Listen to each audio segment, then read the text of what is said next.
नमस्कार साथियों, आपका राष्ट्रीय एजुकेशन ऐप में स्वागत है। आशा करता हूं कि आपकी तैयारी अच्छी चल रही होगी। और आज अपन जो बात करेंगे हड़प्पा सभ्यता की, कल अपने जो टॉपिक हो गया था खोज एवं नामकरण, आज अपन उसके बारे में बात करेंगे, हड़प्पा सभ्यता के काल निर्धारण के बारे में। साथियों, अगर मेरी क्लास आपको अच्छी लगे तो शेयर करना और ज़्यादा से ज़्यादा लाइक करना और सब्सक्राइब करना। आज अपन बात कर रहे हैं हड़प्पा सभ्यता के काल निर्धारण के। साथियों, क्या है कि किसी भी तिथि को निर्धारित करने से पहले अलग अलग विद्वानों के अलग अलग मत है। इन्होंने अपने अपने मत रखे हैं। तो आज अपन विद्वानों के आधार पर किस विद्वान ने कौन सा मतलब तिथि निर्धारित की है उसके बारे में जानकारी लेंगे। साथियों, मैं बात करता हूं कि जॉन मार्शल है, उन्होंने 3250 ईस्वी से 2750 ईस्वी पूर्व माना। अर्नेस्ट मेके ने 2800 ईसा पूर्व से 2500 ईसा पूर्व इसका काल माना, हड़प्पा सभ्यता का काल माना। माधव स्वरूप वत्स ने 3500 ईसा पूर्व से 2700 ईसा पूर्व इसका काल माना। सी जे गेड 2350 ईसा पूर्व से 1750 ईसा पूर्व माना। और वार्टिमर वेइलर, साथियों वार्टिमर जो वेइलर है वो 2500 ईसा पूर्व से 1500 ईसा पूर्व मानता है। और डीपी अग्रवाल एवं रोमिला थापर इसका काल 2300 ईसा पूर्व से 1750 ईसा पूर्व मानता है। साथियों, जा एवं श्रीमाली 2800 ईसा पूर्व से 2000 ईसा पूर्व मानता है। और जो एनसीईआरटी है, एनसीईआरटी इसका काल मानती है 2500 से 1800 ईसा पूर्व। साथियों, मैं इसका दोबारा आपको रिवीजन करवा देता हूँ। साथियों, ये जो काल निर्धारण है ना, इसका एग्जाम में जो क्वेश्चन आता है, मिलान का क्वेश्चन आता है। तो इनकी तिथि का आपको ध्यान रखना है। विशेषकर आपको एक तो जॉन मार्शल को तो याद करना ही करना है। और इस जॉन मार्शल के अलावा माधव स्वरूप वत्स, मार्टिमर वेइलर, डीपी अग्रवाल और एक एनसीईआरटी, यानी कि आपको ये जो चार है ना, ये तो आपको कंफर्म याद होने चाहिए। अगर ये चारों याद नहीं है तो आप इसका क्वेश्चन नहीं कर पाओगे। तो मैं आपको दोबारा रिवीजन करवा देता हूँ। सन जॉन मार्शल ने इसका मतलब कौन सी तिथि रखी? सन जॉन मार्शल ने 3250 ईसा पूर्व से 2750 ईसा पूर्व माना। तो 3250 ईसा पूर्व से 2750 ईसा पूर्व किसने माना? जॉन मार्शल ने माना। अर्नेस्ट मेके ने 2800 ईसा पूर्व से 2500 ईसा पूर्व माना। माधव स्वरूप वत्स ने 3500 ईसा पूर्व से 2700 ईसा पूर्व माना। तो 3500 ईसा पूर्व से 2700 ईसा पूर्व किसने माना? माधव स्वरूप वत्स ने माना। सी जे गेड, एक विद्वान है जिनका नाम है सी जे गेड, इन्होंने कितना माना? 2350 से 1750 ईसा पूर्व माना। और मार्टिमर वेइलर ने क्या माना? 2500 ईसा पूर्व से 1500 ईसा पूर्व। डीपी अग्रवाल एवं रोमिला थापर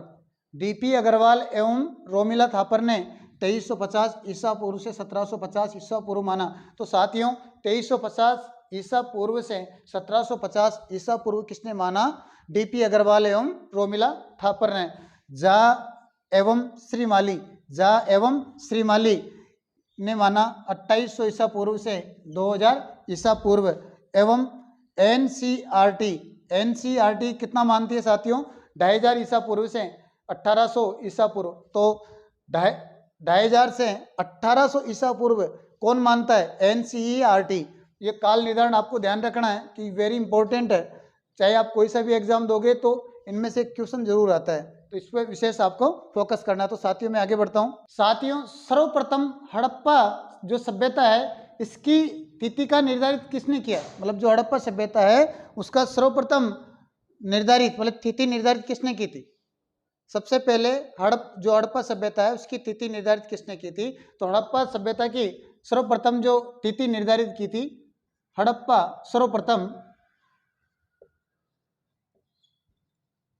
सर्वप्रथम हड़प्पा सभ्यता की तिथि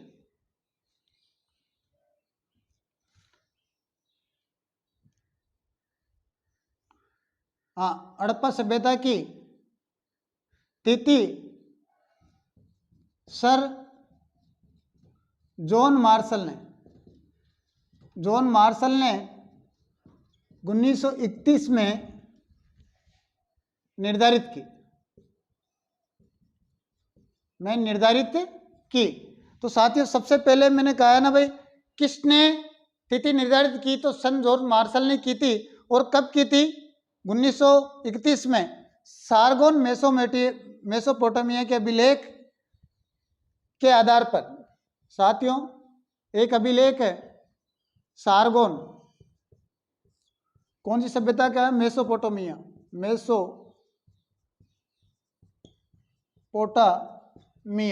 मेसोपोटामिया के आधार पर। किसके आधार पर? सारगोन मेसोपोटामिया के आधार पर हड़प्पा सभ्यता का समय के आधार पर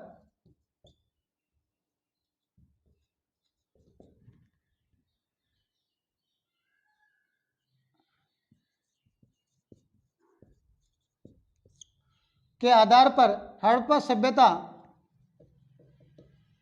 का काल निर्धारण या हड़प्पा सभ्यता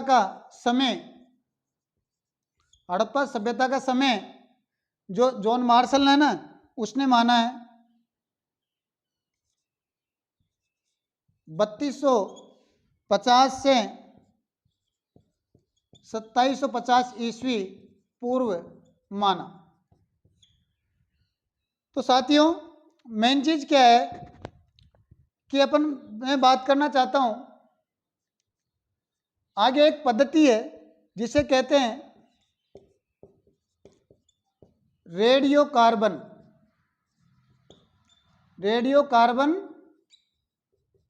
पद्धति या C14 क्या है, इसके बारे में अपन जानेंगे। इसमें क्या है? रेडियो कार्बन पद्धति के विश्लेषण के आधार पर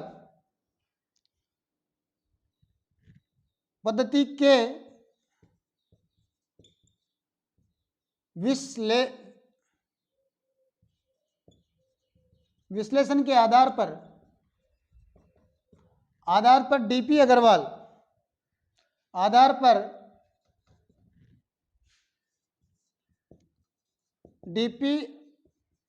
अग्रवाल इसका जो टाइम पीरियड है, डीपी अग्रवाल इसका मानता है 2350 से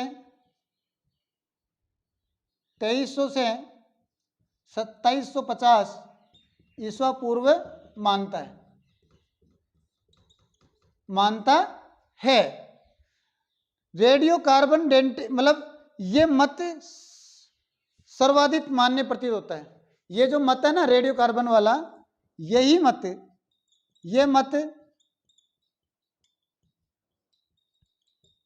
सर्वाधिक मान्य प्रतीत होता है। ठीक है साथियों, क्या होता है? सर्वाधिक मान्य प्रतीत होता है। रेडियो कार्बन डेंटिंग विधि, जो ये रेडियो कार्बन डेंटिंग जो विधि है, या अपन कह दें C14 जो पद्धति है, मतलब रेडियो कार्बन जो पद्धति है, ये रेडियो कार्बन डेंटिंग विधि जो विधि है 1949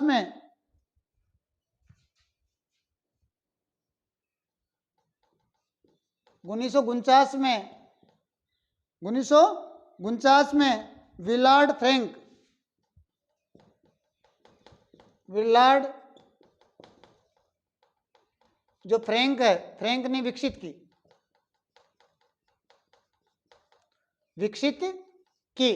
बात करते हैं कि ये विधि किसने विकसित की? तो जो C14 या रेडियो कार्बन डेंटिंग प्रणाली कह दो या पद्धति कह दो, ये किसने विकसित की? 1949 में विलार्ड फ्रैंक ने विकसित की थी। फ्रैंक लीबी ने विकसित की थी। इसके लिए लीबी को 1960 में लीबी ने ये विकसित की थी। और इसके लिए जो विलार्ड फ्रैंक लीबी है, उसको 1960 में रसायन शास्त्र का नोबेल पुरस्कार मिला। क्या मिला? नोबेल पुरस्कार मिला। तो साथियों मैं आगे बात करता हूं। अब बात करते हैं कि जो कार्बन डेटिंग जो प्रणाली है, ये रेडियो कार्बन डेटिंग प्रणाली है, इसका भारत में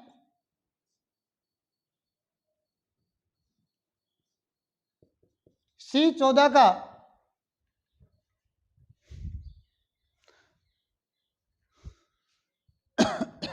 C14 का जो प्रयोग किया था टाटा इंस्टीट्यूट, सबसे पहले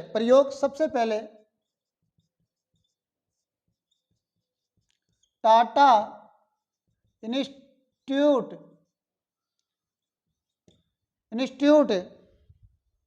ऑफ फंडामेंटल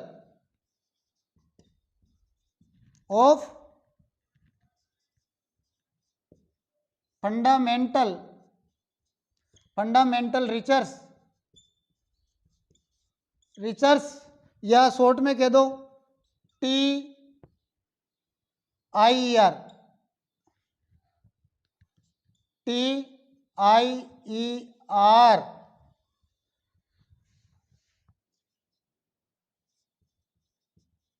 मुंबई में हुआ। तो साथियों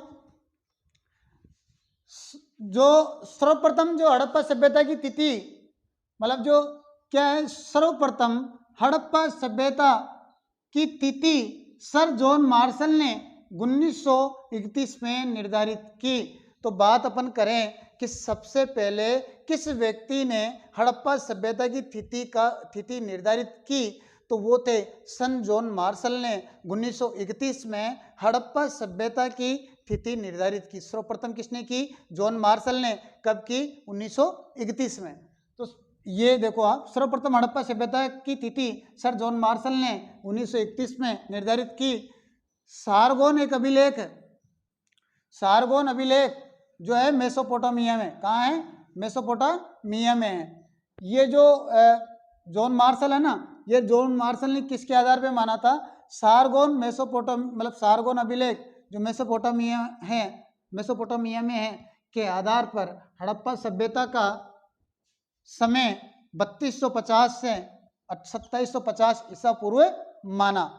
साथियों में आगे बात करता हूं रेडियो कार्बन पद्धति की, जिसे अपन शॉर्ट में C14 भी बोलते हैं, यह कार्बन डेटिंग प्रणाली भी कहते हैं, यह कार्बन डेटिंग विधि भी से कहते हैं। तो रेडियो कार्बन पद्धति या C14 के विश्लेषण के आधार पर, जब C14 का विश्लेषण किया, इसके आधार पर जो डीपी अग्रवाल है, कौन है? डीपी अग्रवाल ने हड़प्पा सभ्यता का जो काल निर्धारण है ना, वो 2300 से 1750 माना।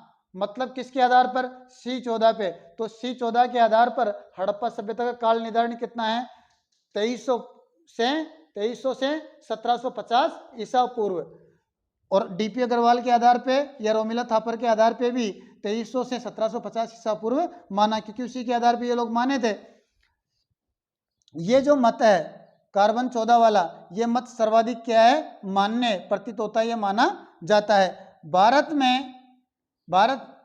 इसके अलावा मैं बात करना चाहता हूं कि जो C14 है, यह कार्बन डेटिंग जो विधि है, यह प्रणाली है, उसको 1949 में, कब? 1949 में विलार्ड फ्रैंक लीबी ने विकसित की। मतलब इस जो विधि है, ये रेडियो कार्बन पद्धति है, इसको विकसित किसने किया था? विलार्ड फ्रैंक लीबी ने। कब किया था? 1949 में। साथियों इस विधि को विकसित करने के लिए जो विलार्ड फ्रैंक लीबी ने ये जो रेडियो कार्बन पद्धति को विकसित किया था, इस विधि को विकसित किया था, इसके लिए उनको विलार्ड फ्रैंक लीबी को 1960 में रसायन शास्त्र का क्या मिला था? नोबेल पुरस्कार मिला था। साथियों में अब बात आती है कि भारत में सर्वप्रथम C14 या रेडियो कार्बन प्रणाली का प्रयोग किसने किया था। तो ये जो भारत में C14 का प्रयोग सबसे पहले Tata institute of fundamental research ने, या शॉर्ट में कह सकते हैं अपन TIER, कहाँ हुआ, मुंबई में हुआ। तो साथियों में इसी के साथ आगे बढ़ता हूँ। अब बात करते हैं जो हड़प्पा सभ्यता है वो उत्तर में जम्मू से लेकर दक्षिण में नर्मदा तक, मतलब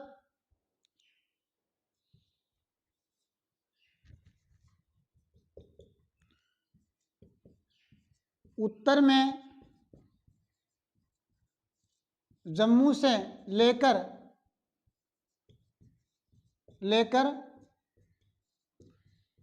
दक्षिण में नर्मदा तक, मतलब उत्तर में जम्मू से लेकर कहाँ, दक्षिण में कहाँ तक था, नर्मदा तक। अब बात करते हैं भाई, ये उत्तर में जम्मू से लेकर और दक्षिण में नर्मदा तक और पश्चिम में मकरान के समुद्र तट से लेकर और पश्चिम में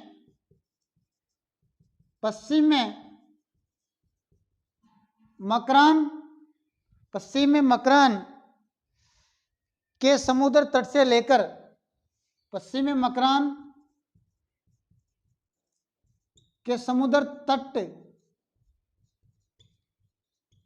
से लेकर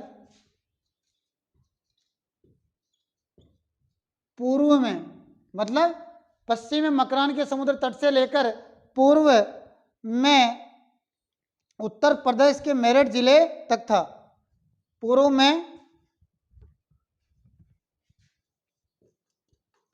उत्तर प्रदेश के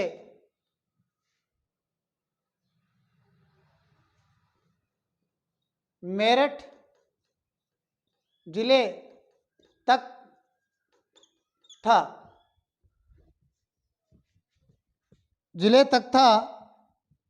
इसका कुल क्षेत्रफल 13 लाख वर्ग किलोमीटर है। इसका जो कुल क्षेत्रफल है ना, कुल अगर क्षेत्रफल की मैं बात करूं तो 13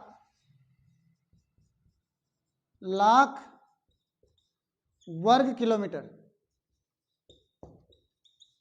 कितना है? 13 लाख वर्ग किलोमीटर है। संपूर्ण सभ्यता, अगर बात करूं मैं, जो संपूर्ण सभ्यता है, संपूर्ण सभ्यता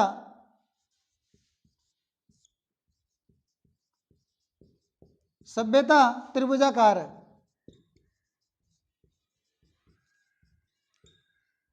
त्रिभुजाकार है। तो ये सभ्यता कैसी है? संपूर्ण सभ्यता कैसी है? त्रिभुजाकार है। साथियों, ये हड़प्पा सभ्यता का भारतीय सीमा में सर्वाधिक जो उत्तरी स्थल है। साथियों, मैं एक बार इसको बताऊं ताकि अपन आगे बढ़े। उत्तर में जम्मू से लेकर कहाँ है? दक्षिण में नर्मदा तक, मतलब उत्तर में जम्मू से लेकर दक्षिण में नर्मदा नदी तक है। पश्चिम में मकरान के समुद्र तट से लेकर पूर्व में उत्तर प्रदेश के मेरठ जिले तक है। इसका जो कुल क्षेत्रफल है, यानी हड़प्पा सभ्यता का जो कुल क्षेत्रफल है वो 13 लाख वर्ग किलोमीटर है। संपूर्ण सभ्यता कैसी है? त्रिभुजाकार है। तो संपूर्ण सभ्यता कैसी है? त्रिभुजाकार है ना। और क्षेत्रफल कितना है? 13 लाख वर्ग किलोमीटर। इसके विस्तार के बारे में आपको बताना चाहता हूँ। ये कैसे था इसका विस्तार? तो मैं चारों दिशाओं के आधार पर लेता हूँ। ये उत्तर, ये दक्षिण, ये पूर्व और ये पश्चिम।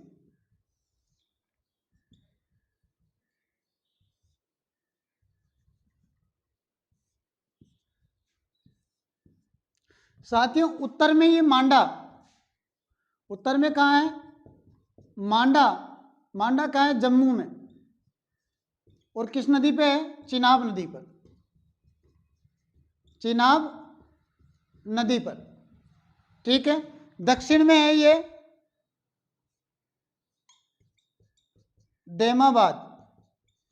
देमाबाद, जो देमाबाद है अहमदनगर, अहमदनगर महाराष्ट्र।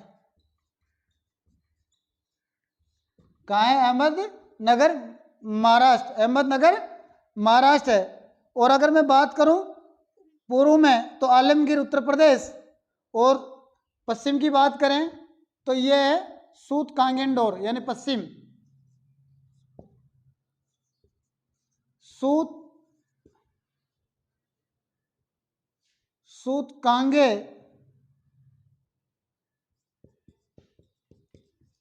कांगेडोर जो कहाँ है? सूत कांगेडोर बलूचिस्तान पाकिस्तान। बलूचिस्तान कहाँ पे है ये? पाकिस्तान में। पाकिस्तान में है। और पूर्व में जो है आलमगीर, आलमगीर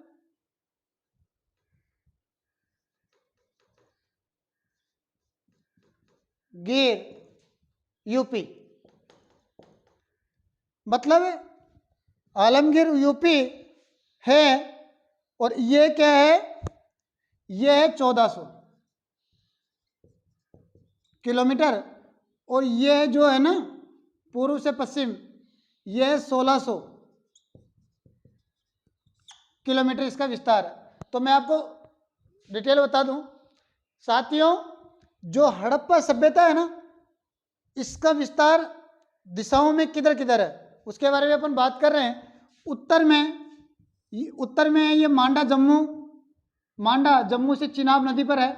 मतलब उत्तर में कहाँ पे है? मांडा में है। मांडा कहाँ पे है? जम्मू में है। और किस नदी के तट पे है? तो वो है चिनाब नदी के तट पर। साथियों फिर दक्षिण की अपन बात करते हैं तो दक्षिण में है ये देमाबाद। कहाँ है दक्षिण में? देमाबाद। और देमाबाद कहाँ है? अहमदनगर में। और अहमदनगर कहाँ है? महाराष्ट्र में। यानी कि देमाबाद अहमदनगर महाराष्ट्र है। अब बात करता हूं मैं पूर्व की।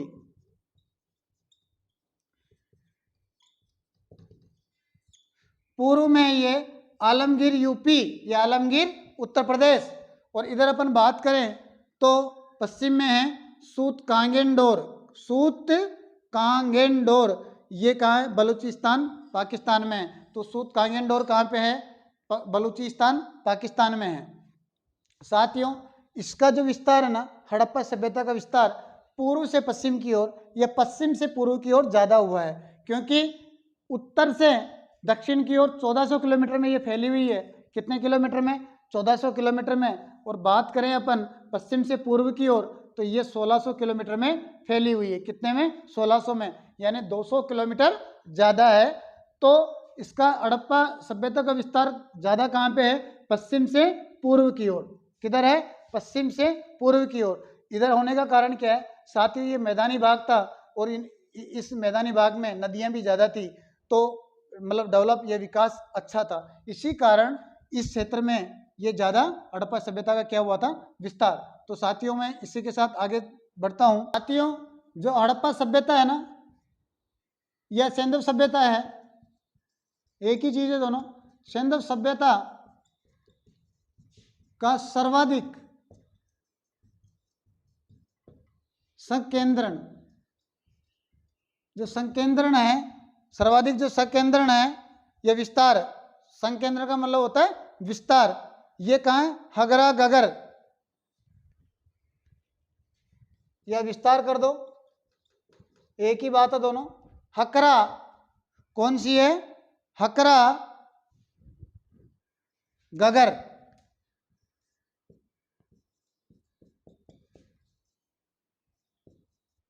गगर या सरस्वती।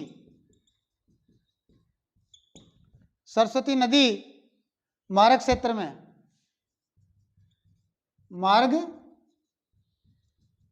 क्षेत्र में हैं। साथियों, सेंधव सभ्यता, जो सेंधव सभ्यता है, तो सेंधव सभ्यता का सर्वाधिक सकेंद्रण ये विस्तार कहाँ पे है? हकरा गगर, हकरा गगरा मतलब हकरा गगर या सरस्वती नदी मार्ग क्षेत्र में है। साथियों, अपन बात करते हैं जो सिंधु सभ्यता है ना, सिंधु सभ्यता, सिंधु सभ्यता के निर्माता, सिंधु सभ्यता के क्या थे? निर्माता।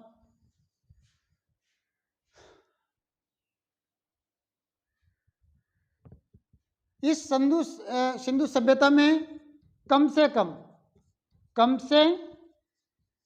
कम 4 प्रजातियां थी। कितनी प्रजातियां थी? कम से कम कितनी प्रजातियां थी? 4 प्रजातियां थी। प्रोटो ऑस्ट्रेलियड पहली है, प्रोटो ऑस्ट्रेलियड या काकेशियन,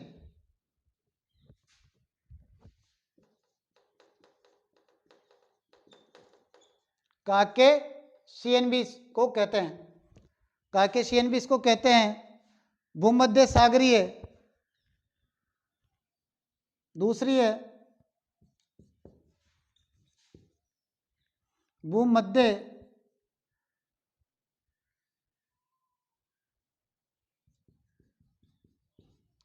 सागरीय, इन्हीं को द्रविड़ भी कहते हैं। साथियों ध्यान रखना, भूमध्य जो सागरीय है इनका संबंध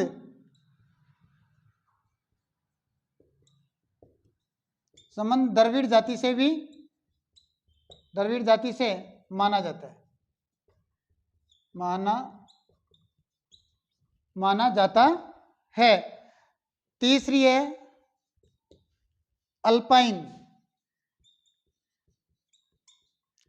और चौथी है मंगोलाइड।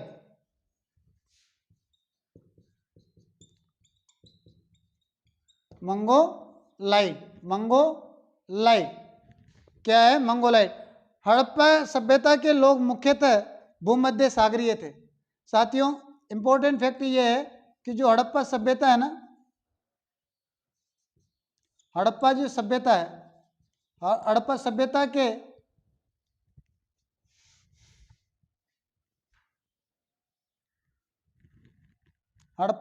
के लोग मुख्यतः क्या थे? भूमध्य सागरीय,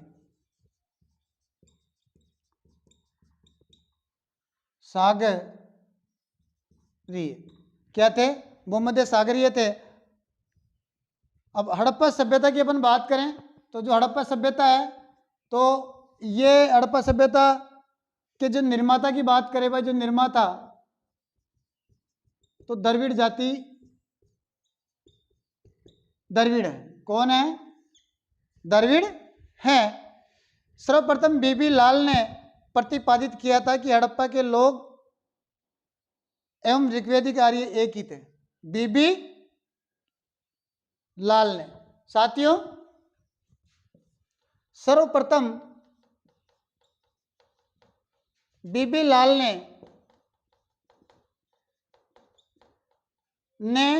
प्रतिपादित किया था,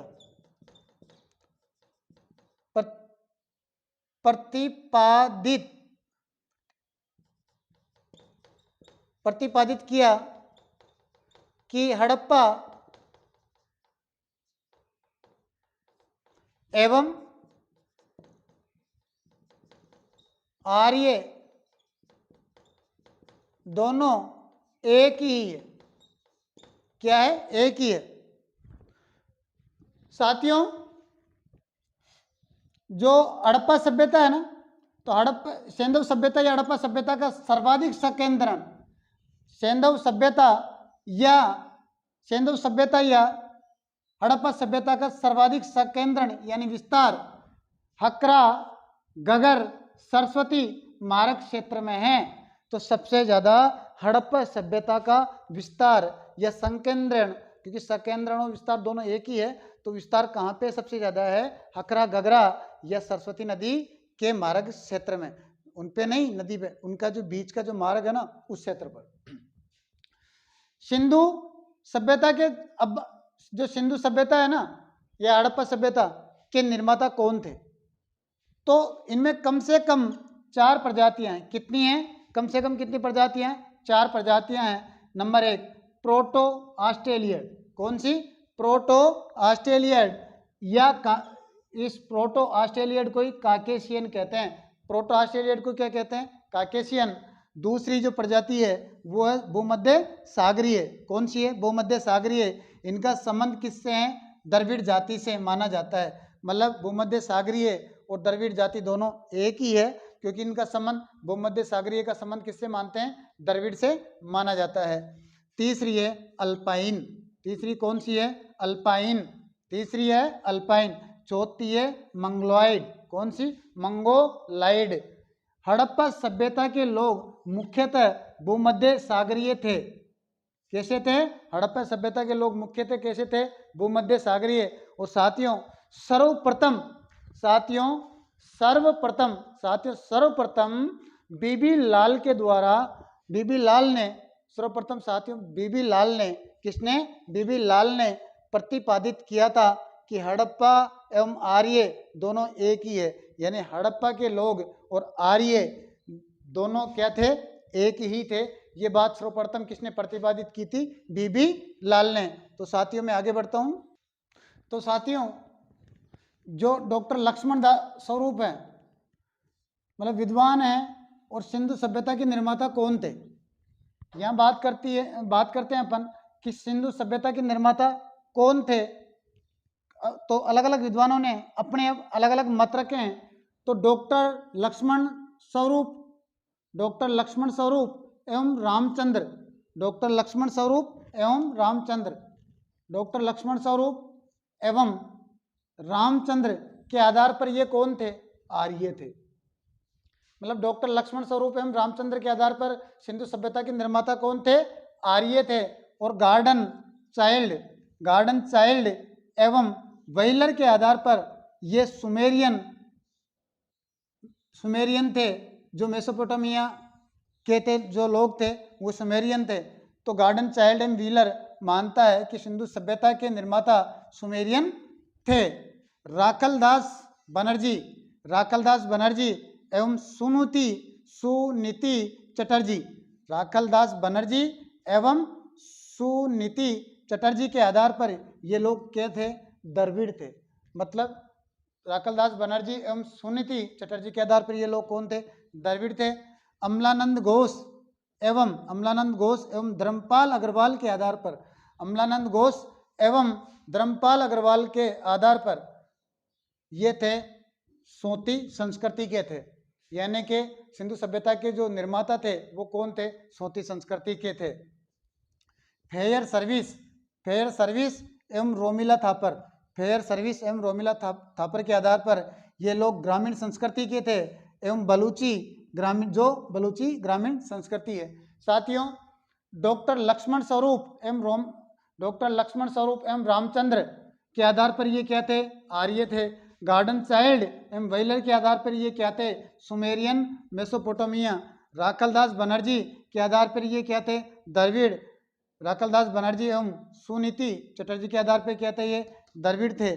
अमलानंद घोष एवं धर्मपाल अग्रवाल के आधार पर ये क्या थे? सोती संस्कृति। एवं फेयर सर्विस एवं रोमिला थापर के आधार पर ये क्या थे? ग्रामीण संस्कृति एवं बलूची ग्रामीण संस्कृति। तो साथियों मैं आगे बढ़ता हूं। तो साथियों अब मैं बात करता हूं हड़प्पा सभ्यता का विकास। हड़प्पा सभ्यता का विकास, इसका जो विकास है ना साथियों वो 3 चरणों में हुआ था। कितने चरणों में हुआ था? 3 क्रमिक चरणों में हुआ। कितने चरणों में? 3 क्रमिक चरणों में हुआ। पहला है तो प्रारंभिक या प्राक हड़प्पा, प्रारंभिक एवं या प्राक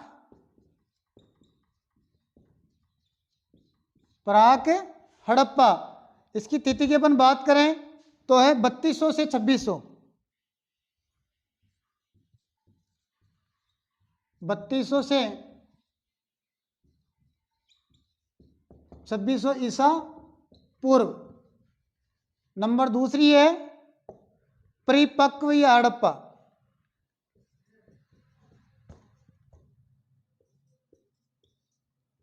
परिपक्व या जिसे अपन हड़प्पा कहते हैं वो, इसका काल है 2600 से 1900। 2600 से 1900 ईसा पूर्व। ईसा पूर्व। तीसरी है उत्तर या प्रवर्ती हड़प्पा। तीसरी है उत्तर या परवर्ती